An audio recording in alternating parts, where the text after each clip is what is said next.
नमस्कार दोस्तों, रीजनिंग की इस क्लास में आप सभी का स्वागत है। आज हम अल्फ़ाबेटिकल सेक्शन का सबसे इम्पोर्टेंट टॉपिक करेंगे, लेटर सीरीज। इसमें 3 टाइप के क्वेश्चन बनते हैं। पहला अक्षरों का समूह, दूसरा अक्षरों व अंकों का समूह और तीसरा जो बनता है छोटे अक्षरों के बीच खाली स्थान भरना। तो आइए आज हम पहला अपना करेंगे। पहला टाइप अक्षरों का समूह। इसमें अक्षर दिए होते हैं और अगला पद पूछता है कि अगला जो ग्रुप होगा अक्षर का वो कौन सा होगा। तो सबसे पहले हमने क्या बताया था आपको, क्वेश्चन देखते ही अगर हमें नंबरिंग याद है तो मन में करिए, नहीं याद है तो सबसे पहले लिखिए। तो आइए लिखते हैं सबसे पहले अपनी नंबरिंग। तो यहाँ हो जाएगा 4, 8, 16, 5, 10, 19, 6, 12, 22, 7, 14, 25। आइए देखते हैं कैसे इसमें किया गया है। देखिए सबसे पहले एक ग्रुप का पहला लेटर कंपेयर करेंगे। देखिए जैसे 4, 5, 6, 7, यहाँ आ जाएगा 8। 8 का हमें पता है H होता है। दूसरा देखेंगे H का क्या है, 8, 8 2 10, 10 2 12, 12 2 14, 14 2 16, 16 का क्या हो जाएगा P।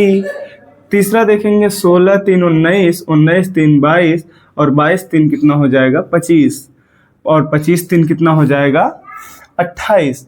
28 इसका मान होता है, 28 मान होता है 26 घटाएंगे 28 में से तो 28 - 26 बराबर 2। 2 वैल्यू होता है B का। 2 किसका वैल्यू होता है B का। तो इसका आ गया HPB।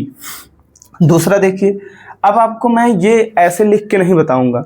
दूसरा क्वेश्चन हमें मन में करना है। हम लोग नंबरिंग ऐसे ही देखेंगे। इसका कितना होता है 25, इसका कितना होता है 25, इसका कितना होता है 22 मतलब -3।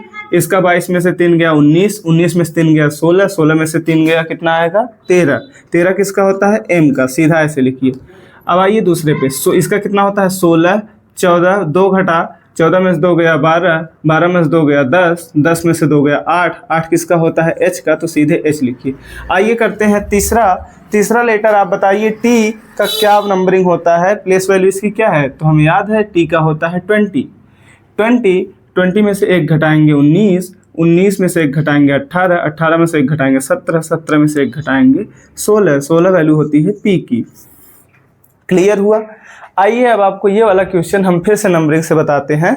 ये वाला आपको जिसे अच्छे से याद होगा नंबरिंग वही ये कर पाएगा, नहीं तो आपको लिख के सेम ऐसे ही करना होगा। आइए आपको बताते हैं तीसरा क्वेश्चन। देखिए इसमें नंबरिंग करिए। सबसे पहले 4 2 8, 7 5 11, 10 8 14 और 13 11 17। करना क्या है, सेम जैसे ये 2 क्वेश्चन किए हैं वैसे इसे भी करना है। देखिए डी का क्या है 4, 4 3 7, 7 3 10, 10 3 13, 13 3 16, 16 होता है P का। क्लियर। दूसरा 2 3 5, 5 3 8, 8 3 11, 11 3 14, 14 होता है N का। क्लियर।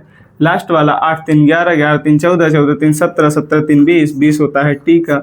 क्लियर। तो ये आपको समझ में आया होगा और इसका जो आंसर है आप लोग मुझे कमेंट बॉक्स में ज़रूर दीजिएगा। ये अपने से करिएगा, ये आपका होमवर्क है और बताइएगा इसका आंसर क्या है। मिलते हैं कल एक और लेक्चर में। तब तक के लिए अपना ख्याल रखिए और अपना पीछे के क्लासेस को रिवीजन करते रहिए। Thank you.